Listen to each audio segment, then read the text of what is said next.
pretty sweet. You don't know why he does this? That could have been Mike Tyson in another life.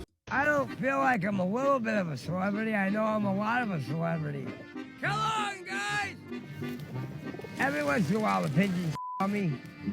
And you know what? Even when I go buy a lottery ticket, I never win. My name is Larry the Birdman, and I play with pigeons all day long.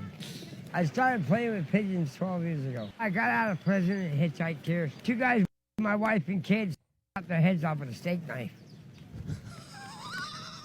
Got out in 2006, parole, and then got off parole in 2010 and hitchhiked here.